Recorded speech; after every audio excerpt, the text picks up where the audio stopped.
You're listening to Brightwall Public Broadcasting, the only beacon of light in a world of darkness. Coming up next, Midnight Radio with your host,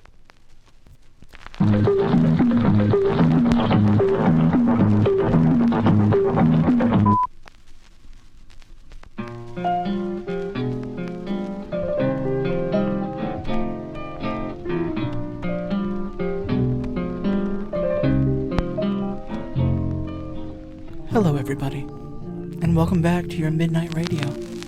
I'm your host. How is everybody doing this morning? I know it's tough out there. You're either up too late or up too early. It's like the world's fighting you every step of the way. But don't worry, I'm here with you. And together, we'll make it through any and everything this world has to throw at us. Now, unfortunately, before we get started, we got a little admin work we gotta take care of. I don't mind it though. After all, these are the men who pay my bills. And they keep my family's head from going below water. First things first, the town of Brightwall is now back after about 1.5 years of not existing. You just never know with Brightwall, do you? Just remember to love it while it's here, folks. 'Cause you never know when it's gonna go away again. Now, I've had a bunch of people ask me, "Hey host, where you been all these years?" And that's a good question. One I don't really know the answer to. When I'm not working, it's like I slip into a fugue state. Not quite here, not quite there. But you know me, guys. I live to work, and I work to live. And at the end of the day, if I'm not here with you, do I really exist at all? Coming up at the end of the show, we have local author Casey Van here to explain to us all about her new book, No, That's Not How You Choke a Man, Get Out of the Way, Your Hands Are Too Weak. And then next week we have a very, very special guest. Jules Murray is back in the studio as she tells us all about her brand new museum exhibit, Fuck the Police, coming straight from the underground. Delightful little spitfire she is. Can't wait for that interview. And, well, the time is nigh. Nigh is the time. Let's get to what this show is all about. And that's you lovely people out there. See, when I was gone for all those years, I thought to myself, gosh, the people of Brightwall, they need me. They need somebody. They need help. Am I the right person to help you? Yes. So, as always, any and every problem you have ever had, I can solve. You can go ahead and tweet us over on Twitter at BrightwallPod. If you've got issues, we've got answers.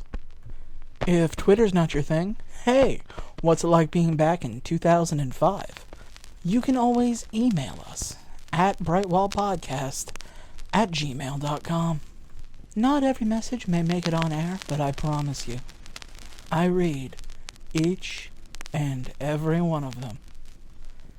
And if your problem doesn't make it on air, well, you're just not important enough. But that's okay. Many people aren't important enough. You're just one of them. Yeah. Let's get to the first question, shall we? Our very first question is from Barry Allen.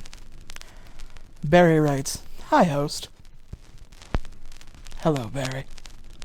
Thank you for writing in. Oh, there's more. Having apparently not made his point, Barry continues to write, "I was hoping I could get your advice on something." This is normally why somebody would write into an advice show, so I am glad you've made that discovery. My wife, a 22-year-old female, would like me, a 45-year-old male, to move out of my mother's house. She says I have a deep, unnerving connection with her, and she demands that we leave, lest she'll leave me. Naturally, I told her I would rather die than leave my mother's warm embrace. However, she remained insistent. This is a big leap for me emotionally, and I want to do it because I do love her. However, my mother is currently buried out in the backyard. Do I unearth her and bring her with us? Or do I somehow leave her here for the next person to find? Thank you very much for your help. Barry. This old problem again, eh? There's nothing more difficult for a boy than leaving his mother. But it is something, however, we all must do. I did it. Your father did it. Your father's father did it. And eventually, your son will do it. But she's never truly gone. Not really. You always have the emotions deep inside you. The happy thoughts. You can bring a little bit of her with you wherever you go, depending on how many fingers she was buried with.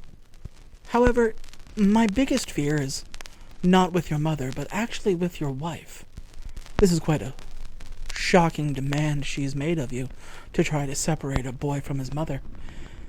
You need to ask yourself, is this truly somebody you want to spend the rest of your life with? Once again, the age-old battle reigns. The mother or the wife.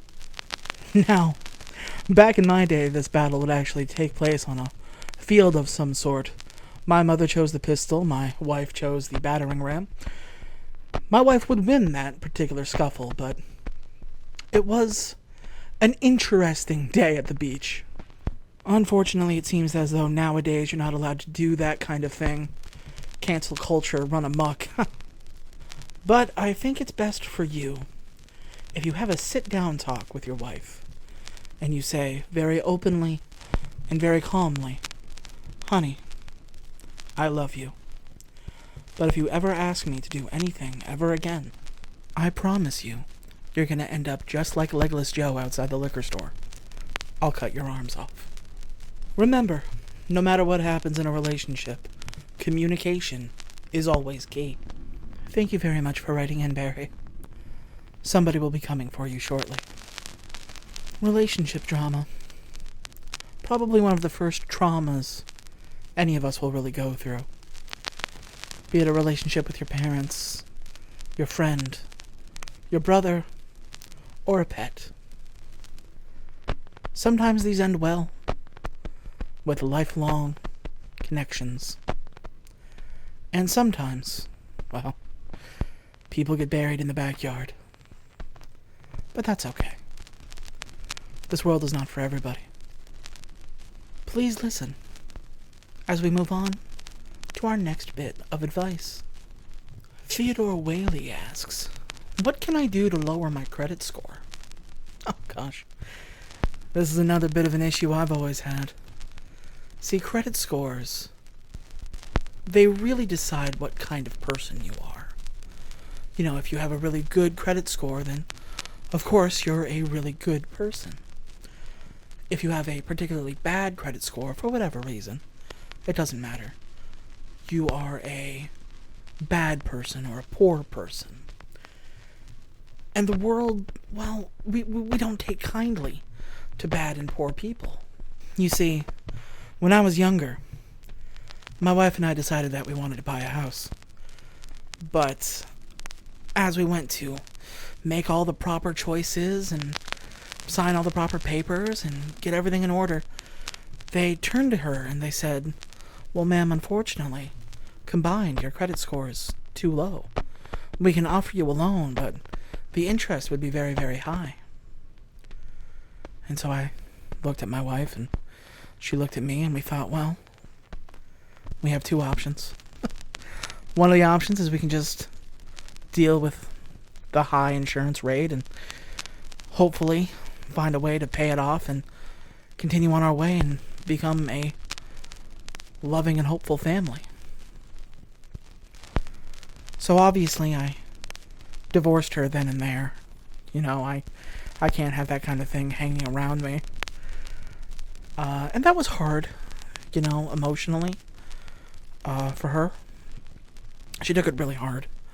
I thought because we did it in a public place, she wouldn't react the way she reacted, but oh boy, there were these like cups of pens on the table and she started throwing them and like people were ducking out of the way. I think one caught somebody in the neck. It was a fun day. So I guess what I'm trying to say is, in order to raise your credit score, you have to be a better person, And the best way to be a better person is to make more money. Now, I don't know what you do for a living. Clearly, it's not important. But I think what we can all agree on is that if it was worth doing, you'd be making more money at it. So, now I'm not going to sit here and lie to you, Theodore. I know many things, but I don't know everything. But what I am 100% clear on is that more money equals better credit, and better credit equals better people. So, whatever it is you find yourself doing, do better. Because right now, you're not worth shit. Thank you very much for your question, Theodore. Somebody will be coming for you soon. Somebody once came up to me and said, "Host, how do you keep so positive in these dark times?" And that's a good question. And I think the answer is that I have to be. In a world so sad, the people look for light. And when I signed the contract here, I swore to be that light. So I guess you could say, in so many words, I'm contractually obligated to be this positive. And I worry about what would happen if I ever stopped. The strange thing is, ever since I signed the contract, I haven't seen the higher-ups at the particular station. So I just kind of assume that I'm doing a good job. And as of today, we have a completely clean record. Nobody who has ever called has had to call again. We have never had a repeat caller. And I make it my mission, my duty, to make sure it stays that way. And maybe then I'll understand why I'm here. Maybe then somebody will come out and tell me if I'm doing a good job. Maybe then I'll remember going home. But that's for another day. As of right now, I want to thank you all very much for joining me on this episode of Midnight Radio. If you're still listening, I'm sorry you can't sleep. But at least we're here together.